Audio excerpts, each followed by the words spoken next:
Bonjour tout le monde, ici Jean-François Beck de Star Wars Littérature Québec et je vous souhaite la bienvenue à un nouvel épisode de la Revue de la Haute République. Aujourd'hui, avec mes deux comparses, soit Marc de Star Wars Littérature Québec et Jeffrey, qui n'est plus maintenant une recrue de Star Wars Littérature Québec. Nous allons avec le signe de Star Trek. Il est encore une recrue. Finalement, il est encore une recrue. C'est drôle, ça brise un peu les lames, mais je veux garder ça au montage, c'est pas grave. Donc, on va réexpliquer à Jeffrey ce qu'on fait, mais pour les auditeurs, on va faire l'analyse de l'audio-drama Maître Tempête. En ce qui a trait pour Marc et moi, c'est notre première expérience avec un audiodrama. Jeffrey, je ne sais pas si c'est la première fois que tu as écouté un audiodrama. Ah, Marc, non, c'est vrai, tu avais écouté Doku Jedi, là, c'est vrai. C'était mon premier audiodrama. C'était mon premier audiodrama. Mais je l'avais lu le jour de sa sortie en France. Okay. Donc, c'est une réécoute. Une réécoute. OK. Fait que, finalement, je n'étais pas loin de la vérité. Nous sommes deux, c'est la première fois qu'ils l'avons écouté, un audiodrama. Marc, c'était sa deuxième. Là, je me suis pas trompé. Sa deuxième parce qu'elle a déjà écouté Doku Jedi Lost. Donc, avant de se lancer, on va aller saluer nos partenaires. À commencer par Dominique de Star Wars Artefact, que je vous invite à vous abonner à sa chaîne. Comme je dis, il fait toujours la révision des objets de collection tels que les bus, les sables laser, les casques. Il a commencé aussi depuis la deuxième saison d'Endor à faire des revues de la série carrément, mais il l'a fait en anglais là, pour les gens qui ne seraient pas bilingues. Et bien sûr, notre partenaire Star Wars en direct, tout particulièrement Francis et Jean. Jean, malheureusement, qui ne sera pas être là pour ce soir. Là. Il vient de briser sa séquence.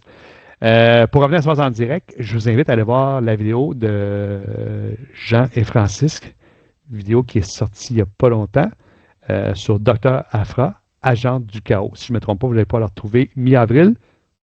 Ça a du retard parce qu'ils ont même sorti leur reviews hier ou aujourd'hui sur le comics Hyper Espace avec Poe Dameron et on peut les retrouver tous les mercredis en direct pour la reviews sur la série Shadow of Maul. Et là, je te remercie parce que c'est ça que je voulais dire pour le prochain enregistrement. J'ai pris le rôle, hein, tu vois, je t'ai dit, je fais le show, il n'y a pas de problème. Je suis arrivé en retard, je fais Star Wars en direct, il n'y a pas de problème. Il ne faut pas oublier qu'on est, on est probablement en août, c'est pas en septembre actuellement. Mais non, mais j'ai vu Maître Tempête va arriver cet été. Parce qu'on a vraiment comblé, comme je l'ai expliqué, à un moment donné, pour ceux qui ne savent pas, ce qui est arrivé, c'est qu'au début, le projet, c'était moi et Fred qui devaient le faire. Fait qu'on avait réussi à faire 2 ou 3 enregistrements. Après ça, Fred a eu de nouveaux défis professionnels et les rénovations à la maison. Fait qu'il manquait de temps. Mais moi, je continuais à lui, puis je continuais à aller. Puis là, j'avais personne pour le faire. Puis finalement, Marc et Jean se sont à faire.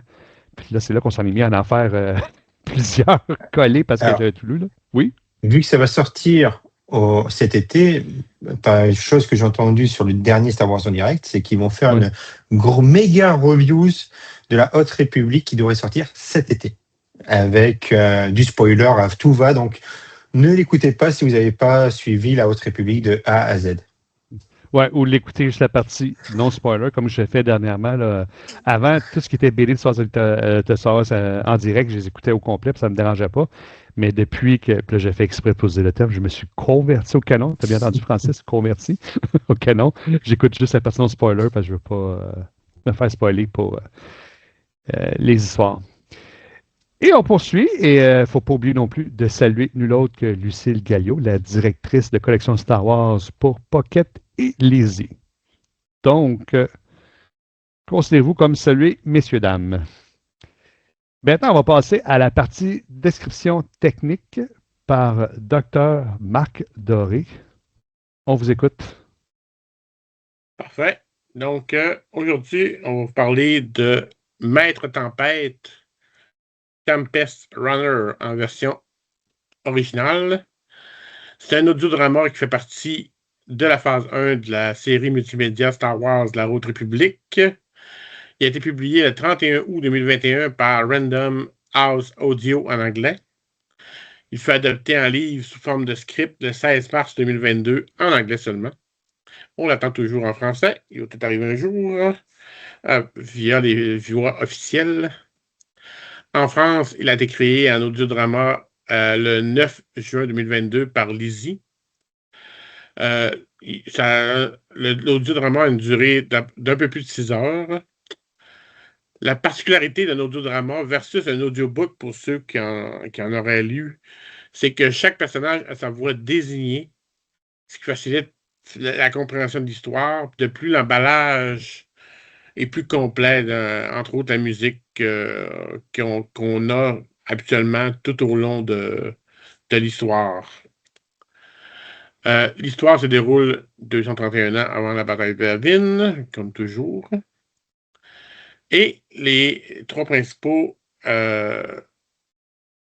membres de l'équipe qui ont composé l'histoire, tu as l'auteur Kevin Scott, la traductrice Claire Nodot Kaufman, et la couverture a été faite par Katarina Belikova. Je pourrais bien vous nommer tous les acteurs qui ont joué dans cette histoire, mais je ne suis pas sûr que ce serait la chose la plus utile ici. Les monteurs de son aussi, on les sinon, connaîtrait pas. moi, on va être déçus. Donc, au niveau de l'auteur Kevin Scott, qu'on connaît bien maintenant, il est né à Bristol, en Angleterre. Il fait partie des 5 auteurs liés à la création de l'histoire de la Haute République. Dans l'univers Star Wars, il a écrit plusieurs histoires, dont les livres Adventure in Wild Space, The Coup Jedi Lost, qui a été aussi un audiodrama, et les 2 histoires de la Haute République, L'Orage Gronde et La Voix de la Vengeance. Au niveau des comics, il a travaillé sur la série Star Wars Adventure, Tales from the Ranker's Pit, et un numéro sur Yoda, en plus de beaucoup de BD de la Haute République. Et il a été connu pour son travail sur les romans de la série télé Doctor Who et la série Skylander. Au niveau de la traductrice, Claire Nodot Kaufman, c'est une traductrice française qui a travaillé chez Pocket. Elle a participé également à la traduction des romans Le Péril de la Reine et L'Espoir de la Reine. Elle est aussi l'une des membres de la chaîne YouTube de Lucas Fille. Vraiment, un podcast français. La couverture est de Katarina Belikova. C'est une dessinatrice ukrainienne née en 86. Elle est aussi connue sous le pseudonyme Ninja Joe. Il s'agit de sa première participation à une œuvre Star Wars, mais elle participera aussi plus tard dans la couverture de l'autre audiodrama anglais cette fois-ci, Tempest Breaker, ainsi que du roman en format script qui en découle. Au niveau du synopsis, les Nihil traversent la galaxie à la manière d'un cyclone, semant le chaos et le malheur dans leur sillage. Parmi ces pillards, rares sont aussi vicieux que la maître tempête Lourna dit. Elle a toujours un temps d'avance sur Lord Jedi, mais nul ne peut échapper éternellement aux défenseurs de la Haute République. Tombée aux mains des Jedi, Lourna parvient néanmoins à cacher son identité et se fait passer pour une prisonnière Nihil. Ses ravisseurs ignorent quelle bête ils sont parvenus à capturer. À l'instar de tous les fous qu'elle a déjà enterrés, leur première erreur aura été de lui laisser la vie sauve. Leur dernière erreur, décide Lourna, sera de l'avoir sous-estimé. Voilà. Un gros merci, Marc, pour la fiche technique et le synopsis. Pour répondre à ta question, quand j'avais discuté avec Lucille Gallio à savoir si ça va se faire en roman, comme qu'ils ont fait pour la bataille de Jeddah, je crois. La bataille de Jeddah, et puis il y a le 3e qui est sorti pour la 3e phase. Et non, ils ne vont pas le faire. Je te spoil un peu. Ouais. C'est ça. Ils ne vont pas le faire parce que ce qu'avait expliqué Lucille Gallio, c'est que ça a coûté très, très, très cher à faire l'audiodrama. C'est tout embauché, les comédiens, tout ça. C'est une très belle expérience qu'elle a fait. Mais si ils le font en roman, comme qu'on fait avec la bataille de Jeddah, mais la bataille de Jeddah, ils n'ont pas fait d'audiodrama, ça va diviser les ventes. Donc, ils ne le feront pas en roman pour concentrer les ventes sur l'audiodrama pour que ce soit rentable. Puis, je comprends la décision. On aurait aimé l'avoir en roman, mais ça se comprend. Là. Et en plus, les audiodramas n'ont pas assez de différence de vue d'achat par rapport aux audiobooks. Oui. Faire d'autres audiodramas francophones. C'est dommage, parce qu'on en parlait, mais ça fait une très belle expérience. On va y aller pour justement le tour de table de l'appréciation de l'audiodrama sans spoiler. Et on va laisser la parole à Jeffrey qui a tout plein de choses à nous dire ce soir. Jeffrey, la parole est à toi. Oui, alors personnellement, j'ai bien aimé. C'était vraiment ma toute première expérience en audiodrama. J'ai passé un bon moment dessus, et même au niveau de la réécoute. Parce que c'est un moment, vous savez que Jean et moi, on est très avancés sur la Haute République. Oui. Et de se dire de temps en temps, on va réécouter. Il y a certaines choses qui peuvent être dures à s'y replonger. Tu vois, il y a certaines histoires qui font faut que je me le refasse. Mais Maître Tempête, ça a été un véritable plaisir. J'ai dû l'écouter en 3 jours, même pas. OK. Donc, c'est compliqué parce que, c'est pas compliqué, c'est vraiment très appréciable à lire. Par contre, ce qui est compliqué, c'est que j'ai l'impression d'aller très vite dans le spoiler parce c'est que 6 heures d'audiodrama, voire moins. C'est un audiodrama qui est très court et je trouve que le synopsis exagère vraiment les choses. Je n'avais jamais écouté le synopsis officiel et honnêtement, je fais non, on est très loin de ce que j'ai écouté personnellement. Je trouve que c'est une œuvre qui est beaucoup plus intimiste et qui nous permet de comprendre Lunardi et qui permettrait à gagner un capital sympathie, mais je n'en dirai pas plus parce que ce serait du spoiler après. Oui, effectivement, j'ai trouvé que ça donnait plus de profondeur au personnage de Lunardi. C'est ça. Je n'irai pas plus loin parce que moi aussi, je vais faire du spoil. Mais je vais laisser la parole à Marc maintenant là, pour donner son avis sans spoiler. Parfait. Donc, moi aussi, j'ai beaucoup apprécié l'audiodrama. Moi, ce qui m'inquiète toujours dans ces écoutes-là, c'est de réussir à reconnaître les personnages. D'être capable de comprendre de qui on parle. C'est sûr, en audiodrama, c'est plus facile, mais il faut quand même porter l'écoute. Puis c'est très bien fait parce que pour avoir quand même écouté plusieurs livres anglophones, des fois, c'est vraiment pas évident. Donc, l'histoire est assez simple. Je suis d'accord avec toi, Jeffrey. C'est beaucoup des relations entre prisonnières, dans le fond, et comment Lunardi vit dans toute cette série de prisons. Sauf à la fin où il y a plus d'histoires, qu'on apprend plusieurs choses. Mais on apprend quand même toute la philosophie. On comprend plus la philosophie du personnage, comment elle réfléchit, parce qu'elle nous donne quand même beaucoup de réflexion, si on peut dire, quand elle se parle à elle-même. Donc, moi, je trouve ça super intéressant parce que c'est un personnage qu'on n'avait pas vu énormément encore. On en entendait parler, mais on n'avait pas vu encore énormément. Donc, on a appris à connaître pour ce qui suit par la suite, comment elle devient si importante. Oui. J'aborde dans le même sens que vous deux, moi aussi. Là, comme je le disais, ça donne beaucoup de profondeur au personnage. Vraiment, je ne vois pas comment il aurait pu en donner beaucoup plus. Là. Ils l'ont bien fait parce qu'ils sont partis vraiment dans sa jeunesse, mais ça, je n'irai pas là parce que ça va être la partie résumé avec spoiler de Jeffrey. Ce qui est de l'audiodrama, je ne sais pas pour vous, moi j'avais beaucoup des inquiétudes à mon niveau à savoir est-ce que je ne suis pas TDAH, mais j'étais là, est-ce que je vais être capable de rester concentré à suivre l'histoire sans que mon esprit parte ailleurs? Puis comme je vous ai souvent dit, dans mon entrevue avec Lucille Gallio, elle m'avait dit le truc, il ne faut pas que tu restes, exemple, assis dans ta chambre parce que c'est sûr que là, tu t'en vas ailleurs. Elle dit il faut que tu fasses une tâche qui est légère, exemple du jardinage, des tâches ménagères. Juste pour dire que tu occupes ton corps, puis ça va être correct. Puis effectivement, c'est ça que j'ai fait là, en faisant du jogging, en faisant mes tâches ménagères. J'ai assis une fois dans l'auto, mauvaise idée, parce que ça demande trop de concentration, fait que j'ai arrêté le projet. Mais non, ma concentration est restée là, puis vraiment très, très plaisant comme expérience. Puis, en plus, moi et Marc, nous sommes des gens qui aiment lire des romans où il y a beaucoup de dialogues. Puis, un audiodrama, c'est que des dialogues, là.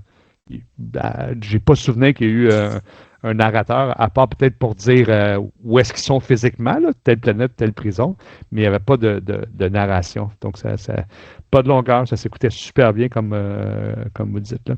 Ben, je vais vous poser la question, à commencer par Marc. As-tu la difficulté à rester concentré? Tu as des trucs ou ça s'est bien fait? Tout ça, c'est bien fait parce que moi aussi, j'ai le même problème. J'ai beaucoup de misère à écouter les audiobooks normalement parce que il faut que je me concentre, puis c'est vraiment pas idéal. Je sais pas si c'est la musique qui aidait aussi, parce que la musique était quand même assez intense, on peut dire. Le bruit de fond, hein, tu sais, tout le Ouais. temps, tu sais, lugubre et tu sais, ça te restait. Tu l'entendais assez bien, merci. Donc, mais j'ai vraiment eu aucun problème. Moi aussi, je l'ai lu en 3-4 blocs. OK, tabarouette, OK. 3-4 blocs, puis c'est très rare que je suis capable de faire ça. Tout ça pendant 1 heure et demie de temps. Là. Puis j'ai aucun problème. Je voulais vraiment suivre l'histoire, puis j'ai fait en autobus, la grande partie. Là, OK. Ouais, sans ça doit problème. bien se faire. Puis toi, Jeffrey? Dans ma vie personnelle, j'écoute beaucoup de balados.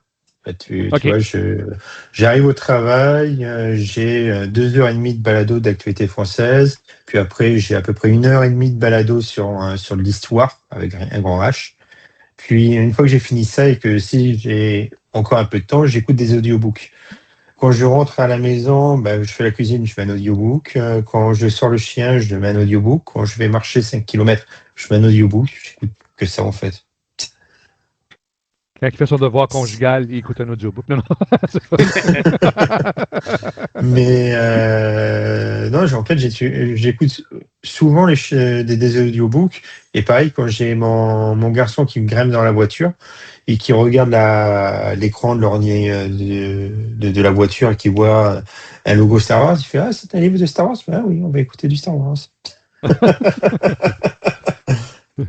Mais tu vois, moi aussi, je suis comme toi. Je présume que Marc aussi, il doit être comme ça aussi. J'écoute beaucoup de balados, moi aussi. Mais là, une histoire, c'est différent. Il faut vraiment que.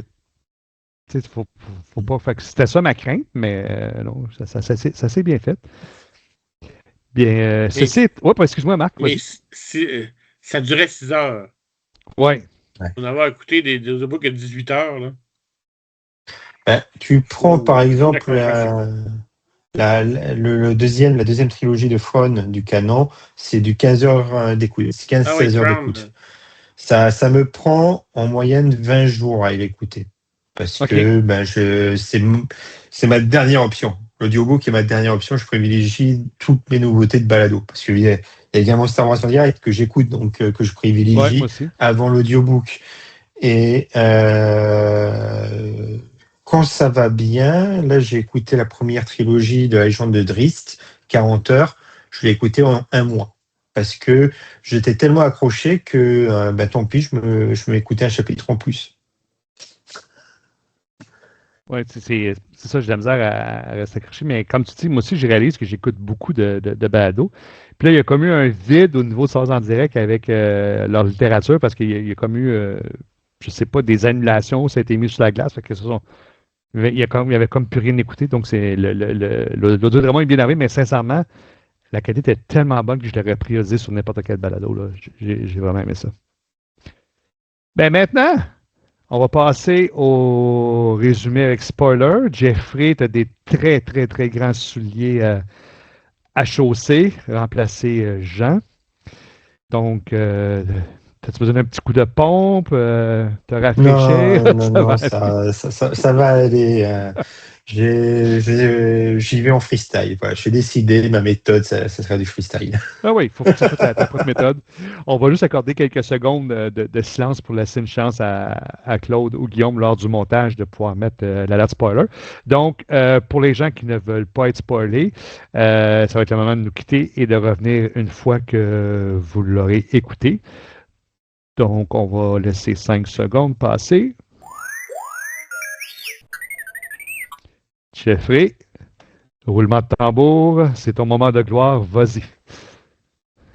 Alors, à 6 heures, ça passe assez vite. Hein. 6 heures, on pourrait résumer ça quasiment sur un roman qui doit faire à peu près 200 pages. Hein. Donc, on n'a pas le temps de niaiser. C'est là qu'on voit que Cavan Scott a toute l'expérience de Doctor Who derrière lui, de Jedi Lost. Parce que l'histoire est vraiment pas linéaire, mais elle va de A à B et de temps en temps, on fait du flashback en passant de temps en temps par C. L'histoire, tout simplement, ça va être Lunardi qui va se faire capturer par les Jedi. Ça va être sur la toute première partie, quasiment, je résume. Et au moment de sa capture, on apprend qu'il y a au moins un Nihil de sa tempête qui arrive à s'enfuir et qui va boire un verre dans un bar. Au moment où il va boire ce verre dans ce bar, il tombe sur quelqu'un qui pose beaucoup de questions et qui est très intéressé par son récit, mais qui en sait vraiment beaucoup trop sur les termes et compagnie. Quand tu entends ça, tu fais ouh, lui, c'est des choses. Et en fait, il sait des choses parce qu'on l'a déjà croisé au préalable. C'est Panetta qui avait survécu et qui rêve qu'une seule chose, ça va être de se venger de Lunardi. Donc ça la partie un peu intro sur ce membre d'équipage qui se fait tuer. De l'autre côté, donc, on a vraiment un résumé de la capture de Lunardi qui est de A à Z. Hein, son attaque, sa capture, le fait qu'à un moment, elle a eu une communication avec Mark Yonro qui lui dit non, débrouille-toi, hein, grosso modo, hein, on va pas se mentir, ça s'est un peu fini de manière abrupte. Et là, on voit Cavan Scott. Hein, on le ressent. On met tous les personnages qu'il aime, on le met là. Hein, donc, on a toute la clique des Jedi qu'on a pu voir dans les comics, dans l'Orage Grand et compagnie, parce qu'il les adore. Il fallait bien forcément les recycler. Hein. Je vais au moins citer Avar, Skir, il y a eu Keith Trenis qui a participé à l'assaut. Il y en a eu d'autres également, comme si je dis pas de bêtises, il y a eu Marou. Oui, c'était la Marou qui a participé. L'administrative, oui, voilà. Donc vraiment toute la clique que Cavan Scott aurait pu mettre, il les a mis. Tout ça pour capturer Lunardi, et voire même pas capturer, parce qu'au début, il croit qu'ils l'ont tué, parce que cette fourbe de Twi'lek a décidé de les leurrer en customisant rapidement un de ses droïdes pour que son droïde fasse une attaque suicide avec son casque pour qu'elle paraisse morte. Mais elle arrive à s'enfuir, et pas vraiment s'enfuir, parce qu'elle se fait capturer. Et là, on la retrouve à l'infirmerie au niveau du flambeau stellaire avec avec une de membres d'équipage qu'on reconnaît facilement parce qu'elle a une voix un peu féline et j'ai plus le nom du personnage qui m'arrive en tête. Je suis en train de réfléchir. Moi aussi, j'ai un blanc de mémoire, j'essaie de t'aider, mais ça me revient pas. C'est plus le personnage tertiaire agaçant qui va faire du chantage à la Luana tout le long de l'histoire. Mais oui. Elle est presque anecdotique, même si elle a des moments importants dans l'histoire, je reviendrai un peu plus tard. Donc, du flambeau stellaire, elle a décidé de ne pas se faire appeler Lunardi, mais plutôt Sal. Et après, elle va être transférée au niveau du vaisseau pénitentiaire, comme a dit le synopsis. Au moment des moments où elle dort ou autre, on a quand même des moments de flashback où on apprend toute sa vie, donc de fille de noble à esclave et à major de promotion. Ouh, je me rends compte que je vais à droite à gauche. Je n'aurais peut-être pas dû le faire en freestyle. Mais bon, c'est comme ça.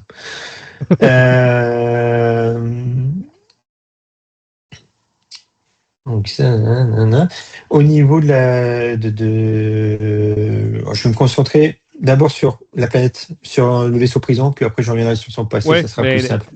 Le coup de Jedi, là, c'est ça qu'on avait fait. On avait été vraiment pas aller-retour, on avait fait Ouais, ça sera plus simple. On va garder le passé pour après parce que c'est peut-être le plus intéressant du roman en plus, donc ça vous permettra de rester jusqu'à la fin. Donc au niveau du vaisseau prison, elle se fait des amis et beaucoup d'ennemis parce que ça s'appelle une Nardi, faut pas plaisanter quand même, mais elle arrive quand même à passer sous les radars et elle arrive même à se faire une bonne copine, vraiment une bonne copine. On sent presque de l'amitié et beaucoup de compassion de la part de Lourna parce que bizarrement elle est très empathique comme personnage, chose que je n'aurais jamais parié dessus. Elle sait quand quelqu'un est bon fond ou pas, et elle se lie d'amitié avec une autre Twi'lek qui s'appelle Sestin, qui était sur la fin de sa peine de prison. Autre personnage qu'on peut noter forcément, ça va être le conseiller Wittig, parce que ce n'est pas des gardiens de prison, ce sont des conseillers.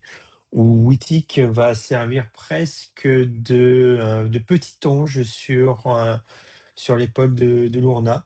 Mais bon, il y a des événements qui vont faire que le petit ange va au fur et à mesure perdre ses ailes, comme le fait que Panetta va retrouver la trace de Lourna grâce à la co-détenue, grâce aux membres de la tempête de Lonardi qui a son voix très félin, que j'ai toujours perdu son nom et que j'ai pas réussi à retrouver dans mes notes.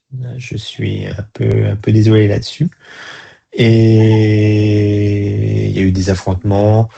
Elle le laisse pour mort et après elle repart dans le vaisseau prison, mais il est pas mort, donc il revient et grosso modo sur la fin ça va se terminer dans le vaisseau pénitentiaire où Panetta va tenter un assaut frontal contre le vaisseau et elle va s'en sortir parce que Lourna est plus qu'une simple mercenaire grande gueule, ça reste une pure leader et on le voit au fur et à mesure. Donc voilà, je pense que ça c'est ce que je pouvais dire sur la phase présent. La phase passée, et c'est ce que j'ai vraiment préféré de Maître Tempête, c'est qu'on voit toute l'ascension du personnage. Oui. C'était une adolescente turbulente, d'une certaine noblesse, elle n'écoutait pas son père, elle habitait dans une colonie de Ryloth, et qui était destinée à faire de la ferme. C'était vraiment une planète fermière, une colonie fermière. Malheureusement, les colonies fermières, c'est pas ce qui rapporte le plus de crédit. Et elle a décidé de faire confiance à son petit copain de l'époque pour fomenter une rébellion bien malgré elle, parce qu'elle n'avait pas tous les tenants et aboutissants, parce que la planète regorge d'épices. Mais son père ne voulait pas vendre d'épices, il ne voulait pas faire partie de ces Twi'lek-là. Malheureusement, une planète fermière ne rapporte pas d'argent, les gens étaient pauvres, ils n'avaient pas de quoi manger, donc le peuple s'est rebellé pour pouvoir reprendre la colonie et vendre de l'épice. Lourna n'a pas vraiment voulu se laisser faire parce qu'elle pensait que ses parents, que son père, sa sœur, son frère allaient rester vivants.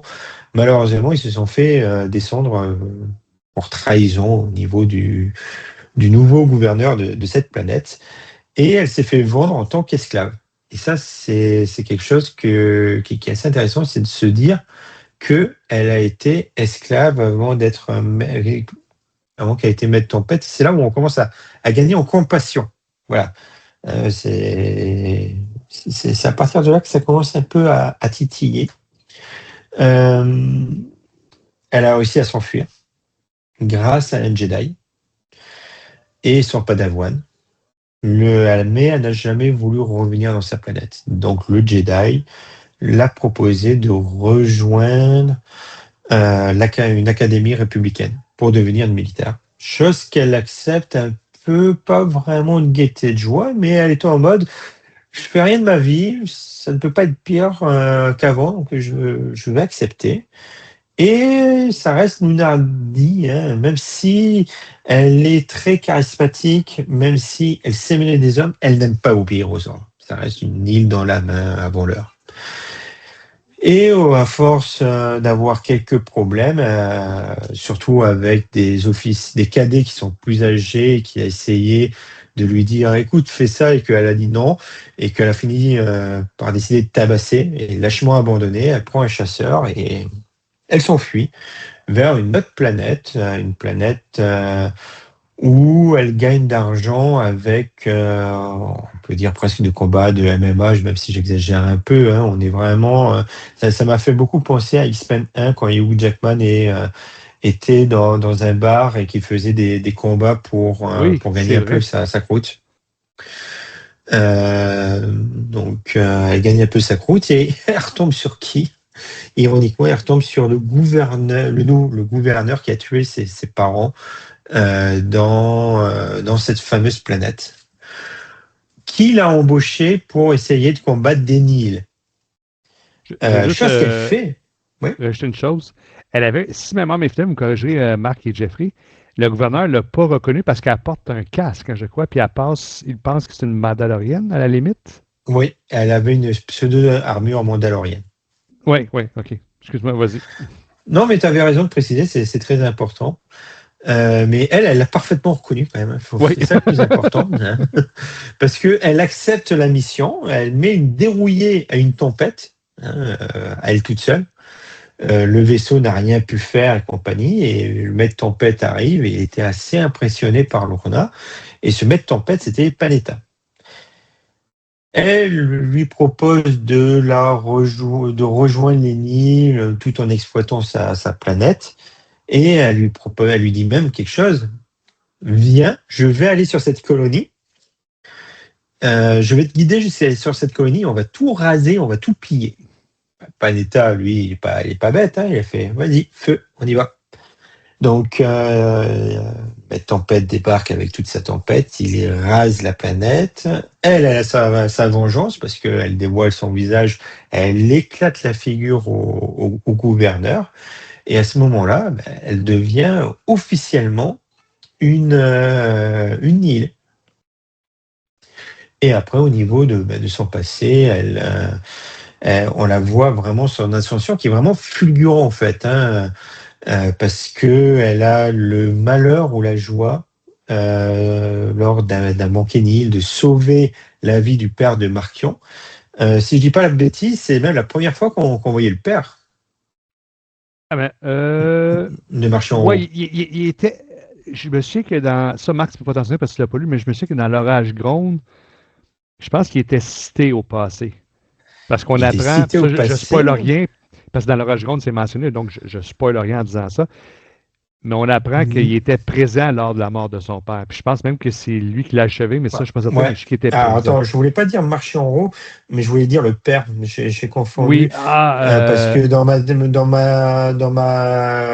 ma pauvre liste de noms, il y avait Marchion en haut, mais je voulais dire le père Asgar Ro. Et je crois que c'était la première fois qu'on voyait Asgar. Ouais. Asgar qui était vraiment un leader né, et à côté on voyait Marchion qui est l'ombre de lui-même en fait. On dirait un petit enfant qui a vraiment peur, mais bon, tout ça est tiré de l'imagination quand même de Lourna et de Panetta qui se racontent les histoires, donc on peut se dire que eux le voyaient faible parce qu'ils le considèrent comme faible, tout simplement. Donc elle sauve la vie d'Asgaro. Malheureusement, le but du jeu c'était de tuer Asgaro, c'est ce que lui expliquait Panetta. Et vu que Asgaro a été sauvé par Lourna et qu'il y avait un maître tempête qui venait de décéder parce qu'il avait volé de l'argent, Asgar la nomme maître tempête. Donc c'est vraiment l'ascension a été très très très très rapide. Et après, ils ont parlé du meurtre de Panetta, Kassav et Panetta et Kassav ont parlé de comment tuer Asgard. Lorna qui a un fond quand même elle est loyale comme personnage. Ça sent qu'elle est quand même foncièrement loyale, bien malgré elle. A décidé de tout raconter à Asgard. Asgard a dit oui, mais non, ça va pas se passer comme ça. Voilà ce que tu vas faire à la place. Mais elle n'était pas contente. Et donc, je pense que c'est à ce moment-là qu'elle fomente le meurtre d'Asgard avec Marchion. Parce que il se passe des choses.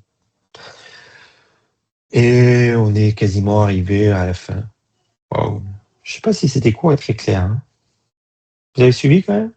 Oui, parce que, inquiétez pas, moi, pendant le résumé exposé, je prends tout le temps des notes pour des choses que je veux discuter, puis j'ai plein de notes de prix, donc c'est bon signe. Ok, bon. C'est Marc, c'est bon? Je me suis bien débrouillé? Tu me donnes un bon point?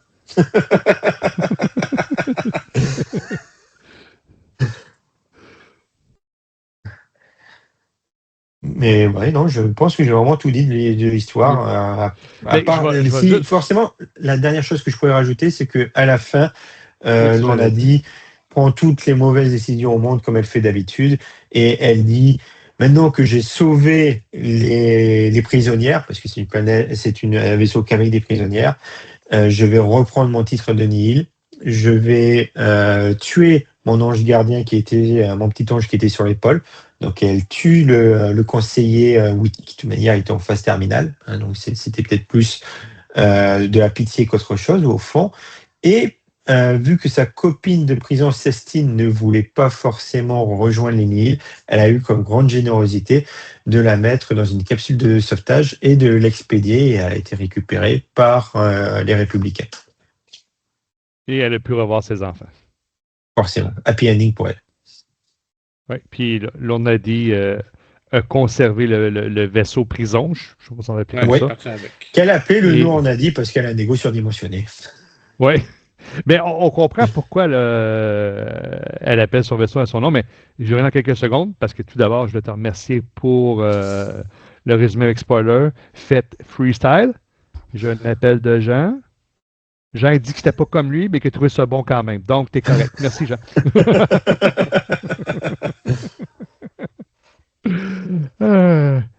Merci pour ça. Je vais laisser commencer Marc, vu que tu viens de parler, je vais te laisser récupérer ton souffle. Marc, à toi la parole pour commencer l'analyse et la critique de cet audiodrama. Non, moi, c'est sûr que, comme je dis toujours, j'ai pas tout lu entièrement les romans auparavant, les premiers romans. Donc, moi, on a dit, il faut dire que je la connaissais beaucoup, je savais que c'était de Maître Tempête. Donc, j'ai vraiment beaucoup appris sur elle pendant l'histoire. Et ce qui est intéressant de la voir, c'est que autant elle a de l'air démoniaque dans son rôle de Maître Tempête, quelqu'un qui est très décidé et qui va de l'avant, ça peut dire.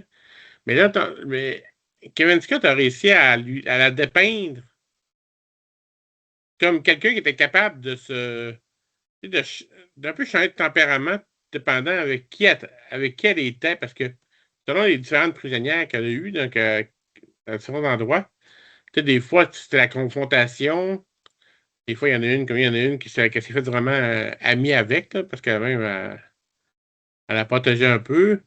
Il a fallu qu'elle se batte un peu pour préserver son anonymat avec son nom de Sale Cross.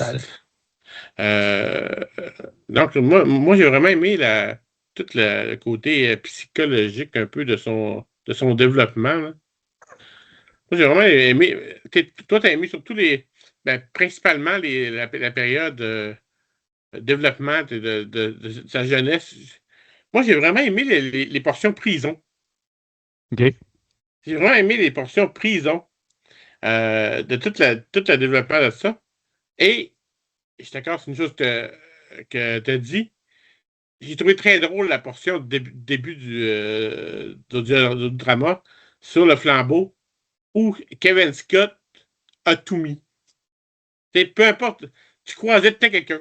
Je pense qu'il a tout nommé. Il a tout nommé les noms qu'il pouvait possible nommer de ces des Jedi, Même dans les nouvelles, hein?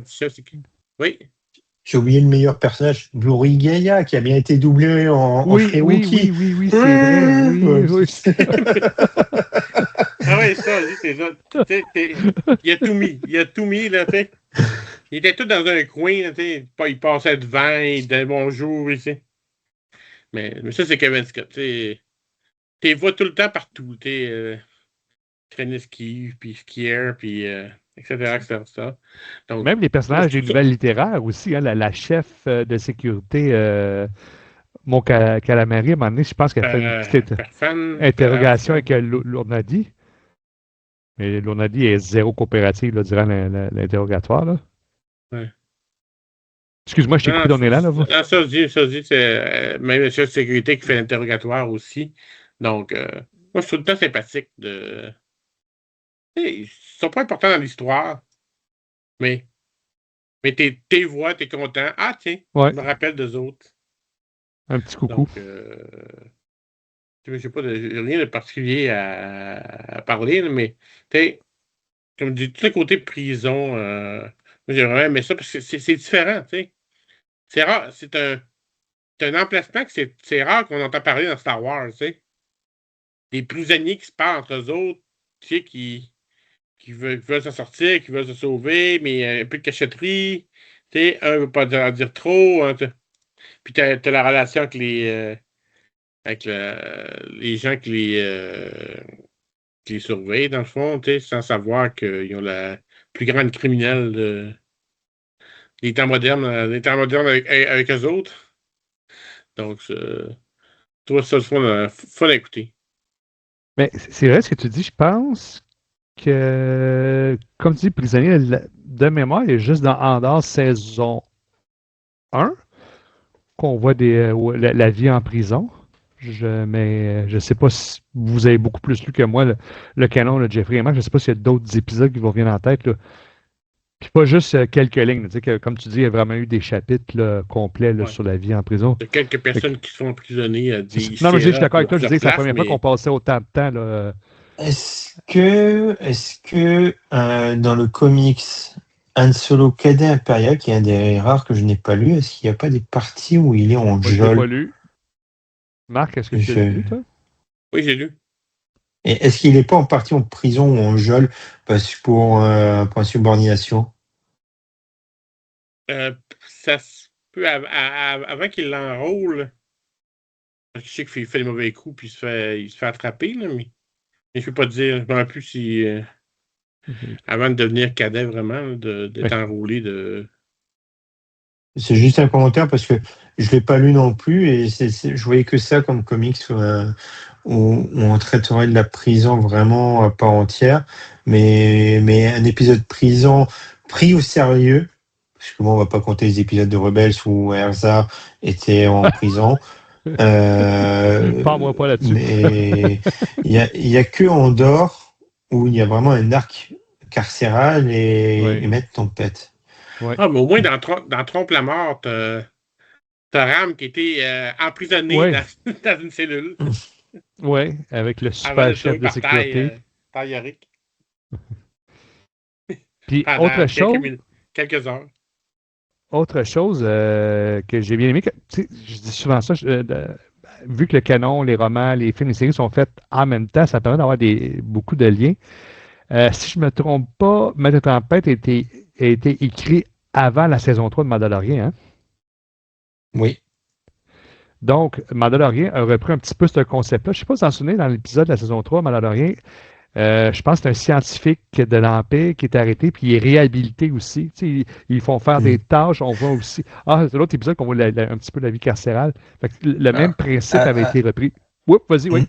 Non, mais là, non, on est Star Wars Littérature Québec. Là, tu vas me lancer sur quelque chose et on va dériver sur cet épisode qui est, oui, intéressant, mais qui est qui est vraiment, mais vraiment une pure connerie de la Nouvelle République. Oui, tout le monde est gentil, tout le monde est beau, mais non, mais quand il y a une pourriture de seigneur de guerre, ou que tu as une des lieutenants des seigneurs de guerre, elle a beau sourire en disant je suis toute gentille, toute mignonne, mais non, c'est une grossière, il faut la battre directement, au cas, il faut la mettre en isolement. Et comment Mais dire, non, revenons non, à la mais- littérature. mais non, mais je veux dire, c'était le même concept, non? Non, On reste c'est dans la différent littérature? parce que là, il y a quand même une question isolement et prison où OK. elle dort en cellule. Dans la Oui, c'est vrai. partie Nouvelle République, c'est mais non, mais t'as été impérial, mais c'était pas de ta faute. T'as tué des centaines de personnes, mais c'était pas de ta faute. On t'a forcé. Écoute, c'est pas grave. Regarde, ma petite choupinette, tu vas avoir un travail et puis ça va aller mieux derrière. Et puis on va te trouver des appartements. On va quand même mettre des caméras pour voir ce que tu fais rien de mal, hein. Non, non, c'est OK, ridicule. je Ah, tu vas pensais aller que... à la fête dans Coruscant? Vas-y, va à la fête à Coruscant. Là, Youhou, sa fête foraine. sont vraiment en OK. prison. Ils sont pas en mode réhabilitation, ils sont en mode emprisonnés, mais ceux que c'est la République, donc c'est pas répressif. Donc, ils ont quand même une qualité de vie, si on peut dire, en prison, là, Ouais. dans le vaisseau prison. C'est pour ça qu'on les voit faire différentes choses. Parce que t'as pas des criminels, ils les fouettent pas tous les soirs. Donc, C'est ça. c'est pas Mais ça, c'est l'Empire. ça, Ouais, c'est ça, pas la c'est mentalité de la République. Non, l'Empire, c'est autre chose. Je pense que les niais, c'est encore pire. Ouais. Ben, ils les mettent dans les prisons, mais ils lancent du gaz après. Ouais. C'est autre chose. Je vais laisser la parole à Jeffrey. Moi, j'ai déjà des choses que je veux parler, mais je veux tout le temps laisser la parole avant à mes invités. Donc, vas-y, Jeffrey, c'est des choses que tu vas dire qui n'a pas de lien avec la saison 3 et l'épisode de la rééducation de ce Mandalorian. Non, mais bon, bref. Non, alors, honnêtement, encore une fois, j'ai beaucoup aimé. C'est vrai que la partie prison est intéressante.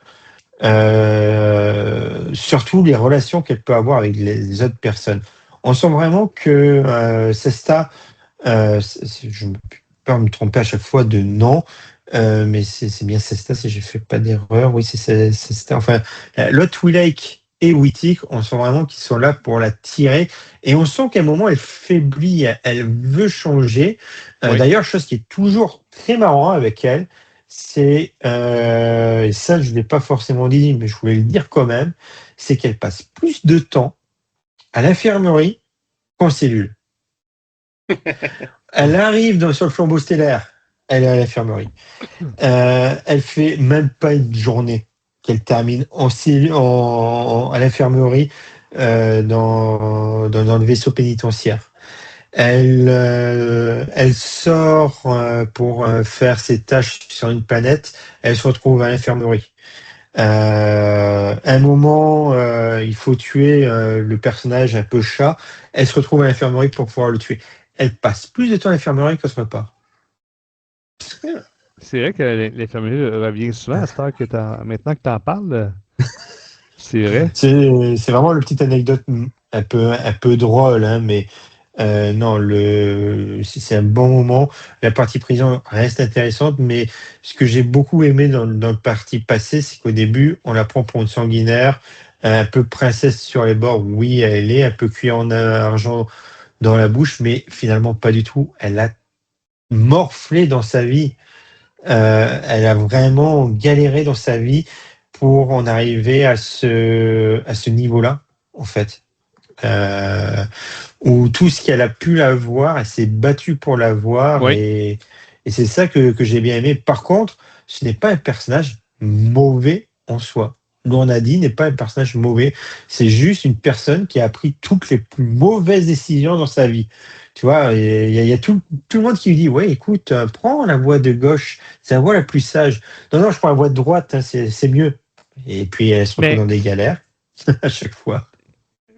Oui et non, je te dirais, oui, elle a pris les mauvaises décisions, mais dès son adolescence, je ne sais pas si c'était son premier amour ou probablement dans ses premiers amours, mais elle s'est faite solidement trahir par lui parce que Lui, comme tu expliqué dans le résumé Explorer, parce que sa famille, c'était comme la famille régnante, je pense, là, pour la colonie, que j'ai cru comprendre. Oui. Il était juste supposé de renverser son père, sa sœur et son petit frère qui ne voulait pas exploiter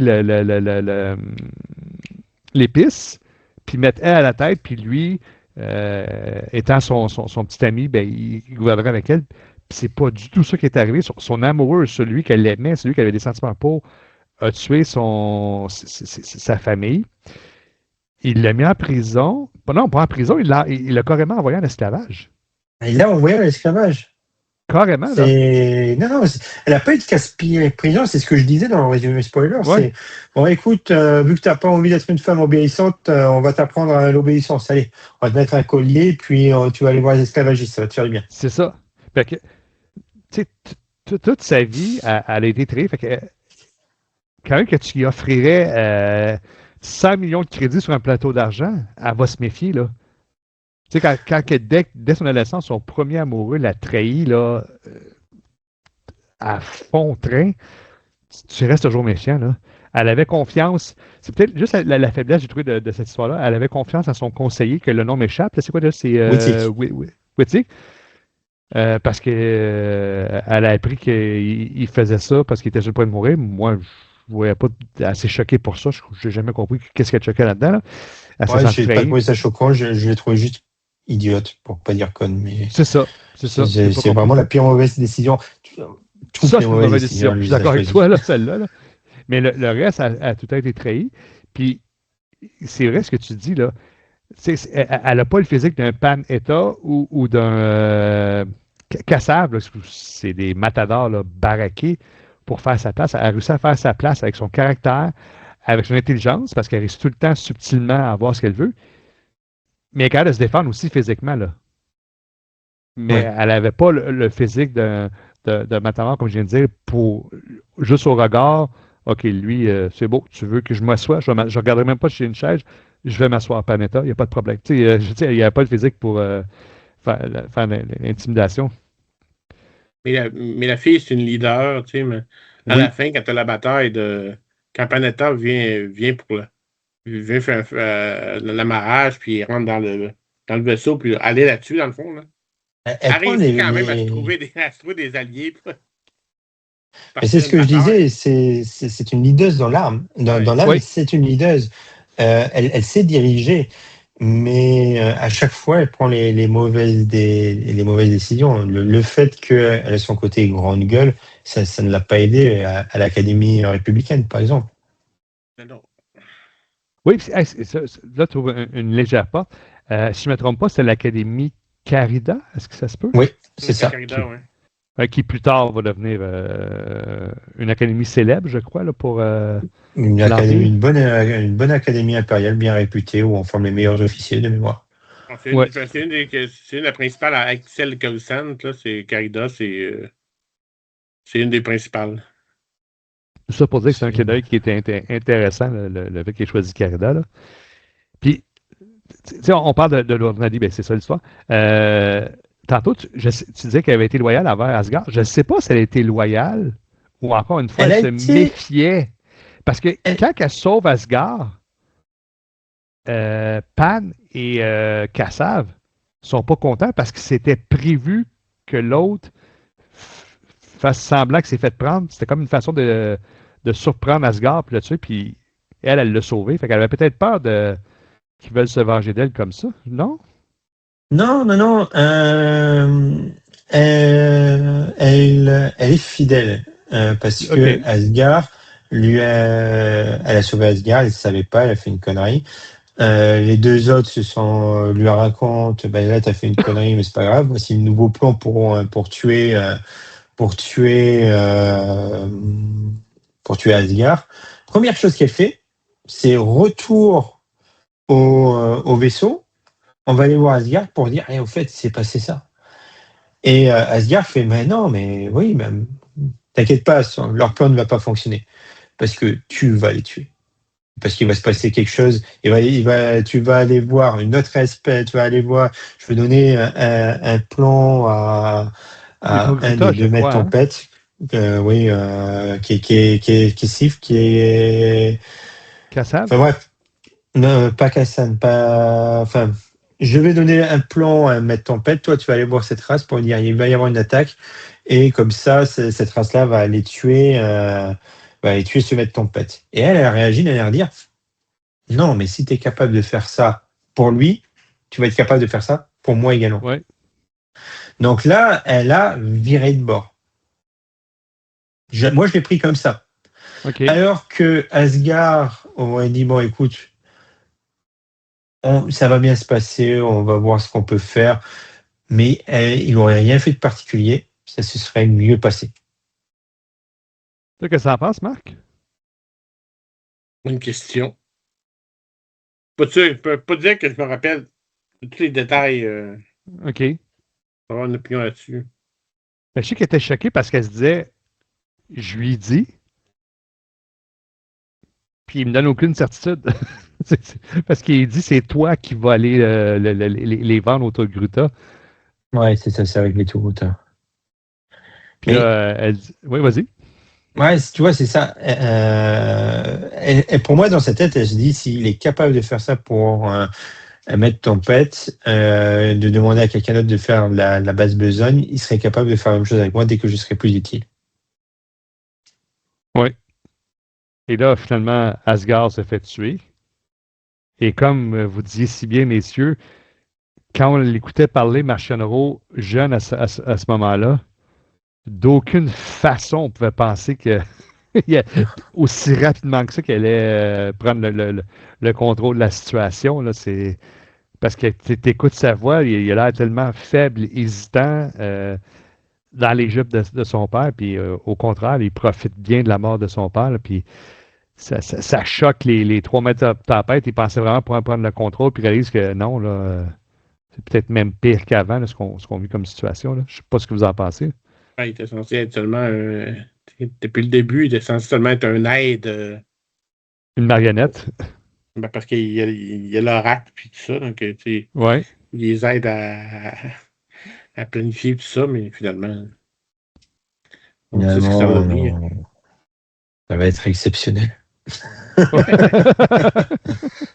On en reparlera plus tard.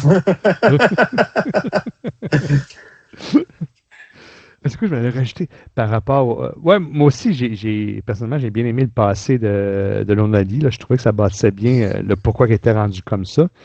Puis encore une fois, j'ai aimé c'est pas nécessairement des clins d'œil, mais ça nous situe dans le lore de Star Wars.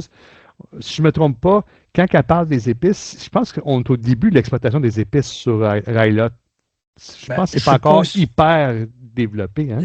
Je pense pas, parce que bon, dans la nature humaine, on a toujours trouvé des addictions. Donc, je pense que les True Lake aussi, parce qu'ils ont une sacrée réputation, mais il y a juste des True Lake qui veulent vivre une vie sage, sans tomber sur des contrebandiers, sans magouiller et compagnie. Et c'est ce qui se passe, en fait. Je pense que l'objectif du père de Dee, c'est se dire, bon, on va faire notre colonie, on va être une colonie de fermiers, mais au moins, on n'a pas à faire avec cette épice-là. Oui, il voulait te faire brûler. T'en penses quoi, Marc? Excellente question. Excellente question. Je ne veux pas laisser Marc de côté. Fait que je lui envoie tout le temps la question. Mais là, je pense que je l'embête, je l'embarrasse. Moi, je me rappelle cette chose, mais tu sais, il m'en manque pas des bouts. OK. Quand je dis que j'ai plus mémoire écouté... La partie prison, paysan, il m'en manque des bouts de cette histoire-là. Non, mais j'avais comme l'impression que c'était comme les débuts de ça, puis on voit aussi encore un peu les débuts de l'esclavage, parce que moi, de mémoire, ce que je me souviens dans Star Wars, je crois que l'esclavage sur les femelles Twi'lek, de certaine façon, c'est répandu. Ils ont un joli corps. C'est la routine. Ouais, c'est ça. Depuis toujours. Dans toute l'univers Star Wars, dans toutes les générations, une Twi'lek femme...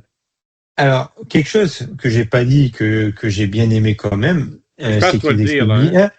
Ouais, je vais le dire là, quand même. Ouais. C'est que ils le disent, c'est l'empire esclavagiste ligérien. Chose qu'on a déjà pu voir de la saga Star Wars dans The Clone Wars. Oui, c'est eux, hein, à un moment donné, je crois qu'ils capturent Obi-Wan et Anakin, ou un des deux. C'est eux qui capturent Obi-Wan et c'est Ahsoka et Anakin qui vont les sauver. Mais l'Empire zigguérien était déjà là pendant les Nils. Donc l'Empire, l'esclavagiste, depuis plus de 200 ans, c'est quand même beau à noter. Oui, puis tu n'étais pas là dans ce podcast-là parce que on n'était pas assez bien pour toi. Tu avais dit petit peuple. Non, c'est pas vrai. Jeffrey ne pouvait pas. Le dernier podcast, ou l'avant-dernier, ce que j'avais appris, oui, c'est dans le roman Les Hors de l'ombre, on apprend que les gaz des Nihil, c'est les mêmes gaz que les Zigguériens utilisent pour mater les rébellions de leurs esclaves. Fait que il y a un lien. Pas étonnant. Ouais. On entend parler quand même plusieurs fois des Zigguériens. Ouais, je ne sais pas s'ils ont écrit quelque chose là-dessus. Là, ils ont l'air d'une menace quand même. C'est des charmants types. Ouais. Ben, non, ils n'ont pas vraiment noté de choses. Il n'y a pas encore eu de roman. Ben, je pense que Disney, dans leur fort intérieur, ils n'ont pas envie d'écrire un roman pour glorifier l'Empire esclavagiste. C'est ça, l'Empire esclavagiste. Je sais pas pourquoi. Il y a quelque chose qui. Il faut vu comme ça, bon point. Ouais. Déjà, ils n'ont pas. Vas-y, déjà, ils veulent pas écrire un bon roman sur l'Empire, donc avec des gens pro-impérial. Ils ont enlevé le nom de Slave du vaisseau de Boba Fett. Aussi. Slave. Quel dommage. Je vais vous amener ailleurs. Maintenant, je vais vous amener un peu plus sur l'expérience audiodrama. Là. Je vais commencer par quelque chose de négatif. Est-ce que je suis le seul, là, mais la voix de Burry, le Wookiee, là, je trouvais ça malaisant, là. Ouais. Ouais. À chaque fois, là, OK. Parce que pas juste ça. C'était long, ça. OK. Alors, j'ai envie de te. Je ne sais pas si vous vous souvenez de ce comics. Alors, à l'époque où Marvel avait racheté où Marvel avait eu de nouveau les droits de Star Wars, ils avaient sorti donc la série Star Wars et plein de mini-séries.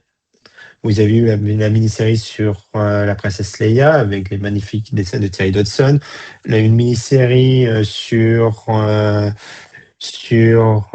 Solo, et on avait eu le droit à ce comics sur Chewbacca.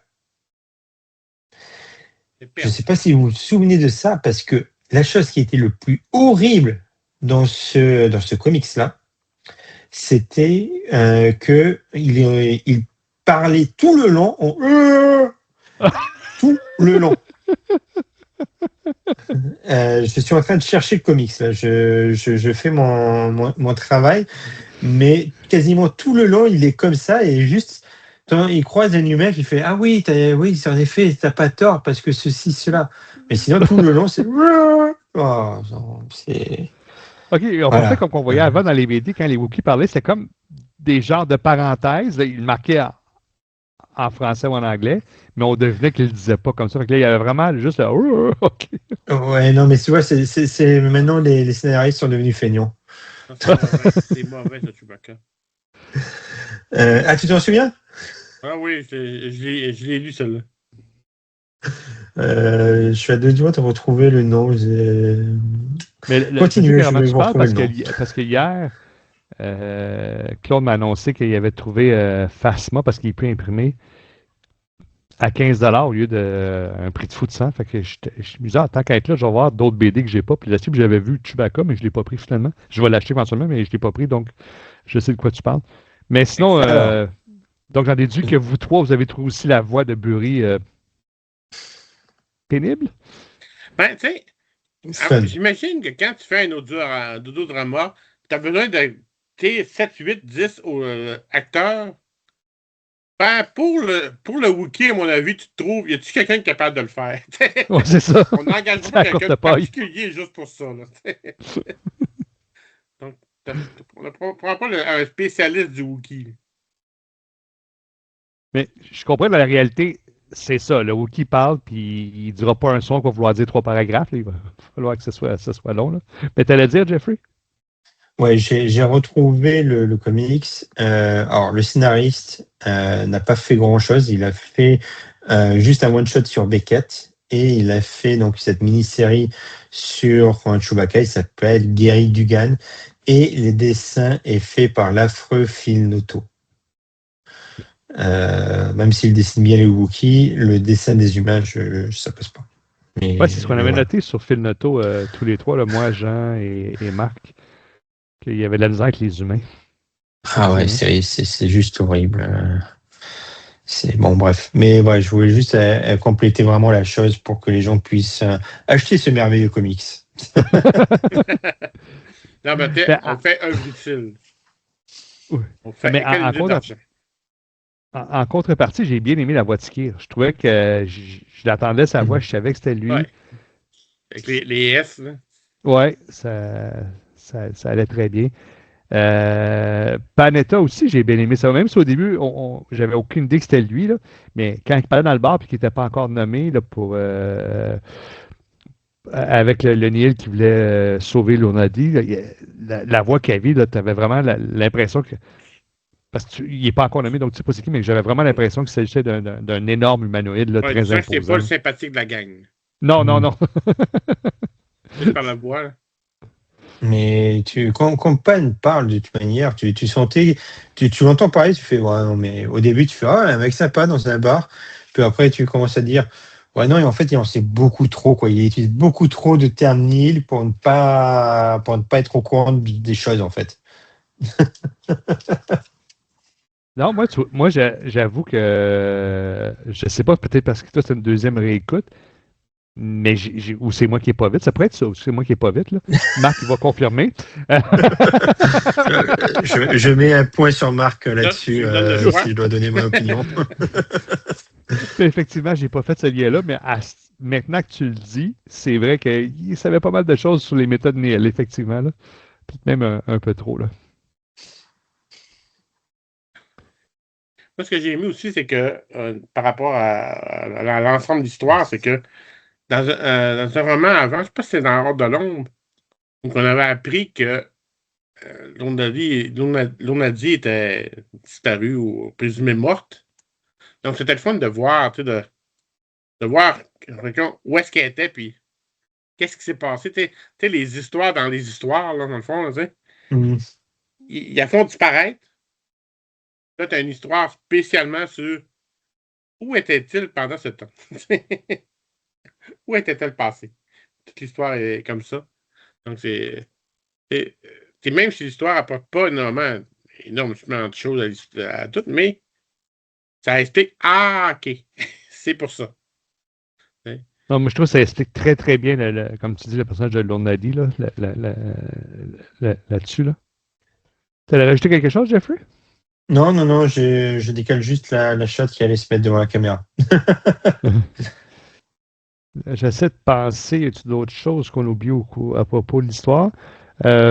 Sinon, une autre chose que Marc avait dit lors de son appréciation sans spoiler, effectivement, oui, tu as les voix des comédiens, mais il y a tout le temps un bruit de fond qui est très bien réussi. Tu sens que tu es dans une jungle, tu sens que tu es dans la prison, tu sens que tu es à l'infirmerie. Ça, j'ai trouvé que c'était vraiment bien fait. Là. C'est pas juste des. Par le son, tu sens quasiment la noirceur. Tu sais, que c'est sombre, que c'est. Même si tu as le son est tellement. Tu sais, des fois, le son est pesant. Oui. Tu sens la prison, c'est l'odeur de prison. Si, à la rigueur, sur la production en français, on peut remercier Lucille Gallio d'avoir décidé de ne pas avoir mis des voix célèbres. Elle aurait pu tomber dans la facilité et de mettre des voix célèbres pour pouvoir faire ce genre de choses. Chose qu'Audible sait très bien faire, par exemple. Ils vont mettre des voix d'acteurs français, par exemple, pour faire certaines choses. Ou par exemple, dans l'audio-drama Okai, qu'ils avaient sorti dans le thématique Marvel. C'était José Garcia qui faisait la voix de Hawkeye. Ouais. Et ils ont vraiment voulu Ça prendre arrive des souvent en petites anglais, personnes. ça arrive souvent qu'ils reprennent les acteurs. Tu Obi-Wan prends aussi, par je pense. exemple, l'audiodrama Harry Potter qui est en train de sortir sur Amazon uniquement en anglais. Dumbledore, c'est Hugh Laurie. La voix qui fait Hermione, ironiquement, c'est la même voix qui va faire Hermione dans la série HBO Max. Donc là-dessus, il n'y a pas eu de facilité. Alors peut-être parce qu'il n'y avait pas le budget aussi, hein. Mais on est tombé que sur des voix d'inconnus, ce qui permet de bien mettre les choses en tête. On aurait une voix française célèbre dans le lot, on aurait peut-être plus mal associé la chose. Mais en même C'est temps, juste un c'est petit toutes des commentaire. voix, tous des personnages qui n'ont jamais eu de voix télévisée ou dans des. C'est pas comme quand c'est d'autres périodes où que tu peux reconnaître des acteurs qui font de l'autre public. On les a jamais entendus en Ouais, voix. Donc, tu peux prendre des inconnus, puis. mais ouais, c'est ça, tu peux prendre des inconnus, mais tu vois, José Garcia, il n'a jamais doublé Hawkeye dans le MCU. Ils ont pris juste José Garcia parce que c'est l'acteur. On va mettre en gros sur la pochette José Garcia fait Oui. la voix de Hawkeye. Et là, tu tombes là-dessus, tu fais. Ça peut gêner. Et ça, elle n'est pas tombée dans cette facilité-là. Et ça, j'aime bien. Puis, je sais qu'elle a travaillé fort pour ça parce que elle disait que si ma mère est fidèle, elle écoutait vraiment les voix en anglais, puis elle voulait que ce soit vraiment comment je pourrais ça, la même intonation, le même style Ouais. en français. Mm. Les prononciations aussi, exemple d'un nom de vaisseau qui va rester pareil en anglais en français. Elle voulait vraiment que ça reste pareil. Non, elle a vraiment fait un travail de moine avec ça, là, de tout diriger les comédiens. Toi, tu fais tel personnage ou telle voix. Vraiment, là, Ils veulent que ça se c'était. ressemble, ils veulent que les voix se ressemblent, que toutes les intonations, tout le plus près possible de la version anglophone. Oui, oui. Non, chapeau, Lucille, pour ça, c'est un beau projet. Je vais ouvrir une parenthèse. C'est vrai, on avait dit finalement, elle baptise le vaisseau Lournadi. Puis on comprend pourquoi elle fait ça, parce qu'elle n'arrête pas de dire que toute sa vie, elle n'est jamais elle. Elle est tout le temps en Ouais. train de jouer le rôle de quelqu'un Mm. pour quelqu'un d'autre. Fait que c'est pour ça qu'elle baptise son vaisseau Lournadi, parce que c'est elle. Là. Fait que ça aussi, on l'a compris pourquoi, là, mais Ils auraient pu le je ferme la baptiser parenthèse. Lournadi 2, Oui, oui, parce oui. que c'était le deuxième. Ou Tout à fait Lournadi plus. B, tu vois, ça aurait été drôle. Ouais, ça aurait été original. Surtout que D, ça fait la lettre D en anglais. DB, là on a DB. Ben, je sais pas, avez-vous d'autres choses à rajouter autant sur l'histoire Non. que l'audiodrama comme tel? OK. Donc, on va passer maintenant au tour de table avec la note. Je vais faire ma bonne des blagues plates, comme qu'on est un groupe extrêmement syndicaliste, ce qui est faux, il n'y a pas de syndicat avec nous. On va laisser la parole à Marc pour donner la note, vu que c'est lui qui a le plus d'ancienneté. Exact. Donc, moi, ma note, je lui donne 8,4. Euh, parce que j'ai aimé l'histoire, j'ai aimé l'audio-drama, c'est super bien fait. C'est quand même pas une grande histoire quand même, là. Tu sais, c'est 6 heures de temps, c'est un. euh, mais pour le style, tu sais, j'ai eu du plaisir à l'écouter. Je pensais pas avoir autant de facilité à l'écouter, donc ça a été très bien. Euh, Tu sais, je ne le mettrais pas à 8,5, 9, des choses semblables. J'ai eu plus de plaisir à lire certains romans que ça, parce que c'est quand même, je pense quand même qu'il y a une prison, donc on s'entend que la joie de vivre n'était pas nécessairement tout le temps là, donc dans l'écoute. Mais pour dire, moi, j'ai aimé l'expérience. Pour avoir écouté des audiobooks différents, ça peut être long et plus pénible à lire, donc je recommande de l'écouter comme j'ai recommandé d'écouter Jedi Perdu, Jedi Lost. C'est une expérience à vivre. Oui, vraiment. Vraiment d'accord avec toi pour ça. Là. Jeffrey? Jean avait dit 10, hein, il me semble, hein, en privé. même Ben, il a changé parce que Même hier, il m'avait dit 9,75. Il nous a écrit, il a dit 12 sur 10. Bon, on met 10. Quand même, hein, on a dit qu'on y penserait. Hein. Ouais. Fait que Jean, tu vois, on nomme ta note. Hier, tu nous avais 9,75. Tu es revenu encore sur Messenger. Tu as dit 10, mais les gens ont devenu, Jean, c'est vraiment, puis je dis pas ça méchamment, c'est vraiment un lover. Là. Il est vraiment heureux là, avec Star Wars. Là.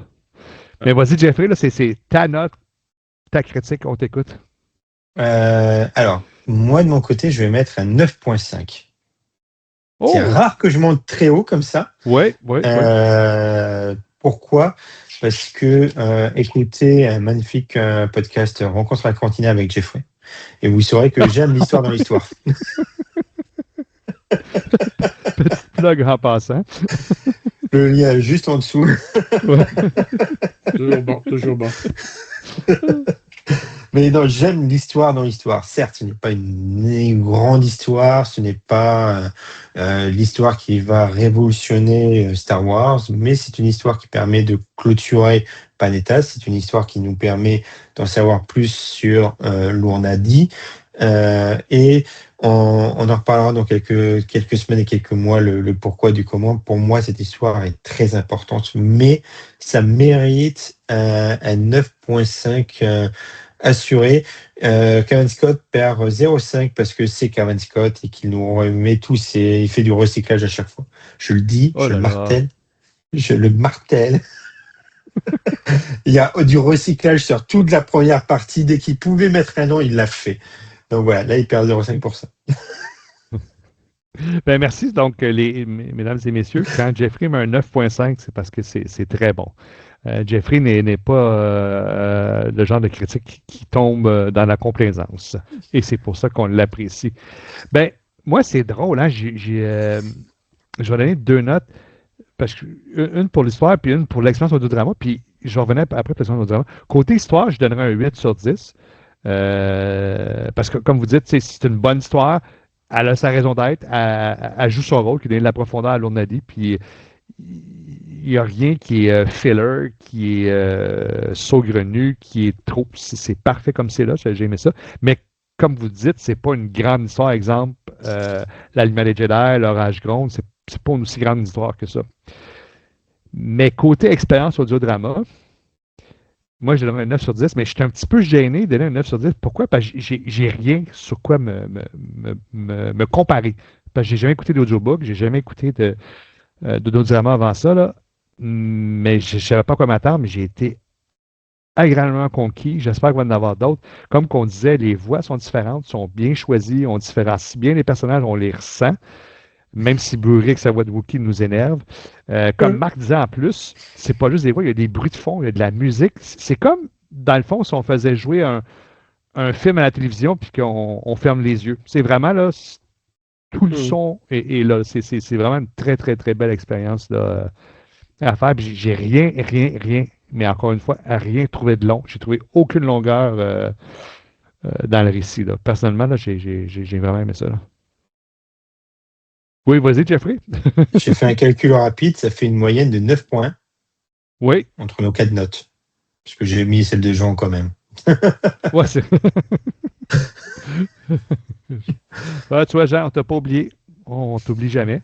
Donc, maintenant, on se dirige vers la fin. Fait que je tiens à vous remercier, messieurs, d'avoir participé à ce podcast. Vos opinions furent très appréciées.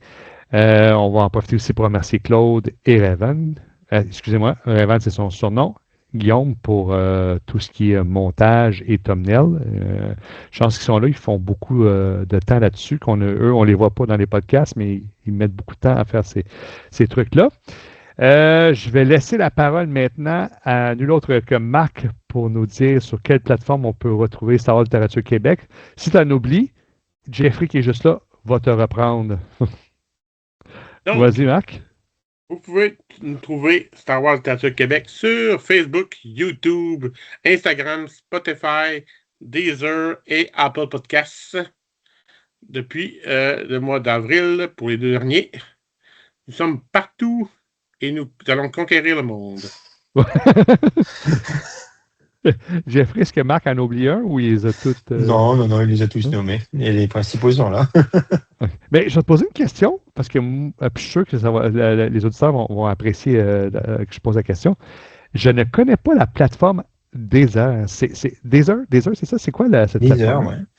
Ah, c'est une plateforme, ça fait partie des premières, un peu comme Spotify. Je crois que c'est même un peu plus vieux que Spotify. Et c'est une plateforme qui est française, Cocorico, où on peut écouter tout ce qui est musique et qu'on peut écouter tout ce qui va être podcast. C'est une plateforme qui a été lancée le 22 août 2007. C'est bien français. Et félicitations, maintenant plus personne ne l'écoute. Il faut un abonnement pour... Forcément, il faut un abonnement. Alors, contrairement à Spotify qui est gratuit avec de la pub, ou sinon, vous pouvez toujours écouter avec Apple qui fonctionne très bien, mais qui est payant aussi. Mesdames et messieurs, encore une fois, un grand merci. Les auditeurs, je vous invite à vous abonner. Nous, c'est gratuit ce qu'on fait là. Vous ne payerez jamais pour l'abonnement, ça fait juste nous encourager. Si vous avez, n'oubliez pas le fameux pouce, super important. Si vous avez des questions ou des remarques ou critiquer mon travail d'animateur qui est très mauvais, vous pouvez vous lâcher là. Marc, je vais te reconnaître pour prendre le pseudonyme, je vais savoir que c'est toi qui me critique. Écrivez après moi. C'est ça. Donc, à tous, je vous souhaite une bonne fin de journée.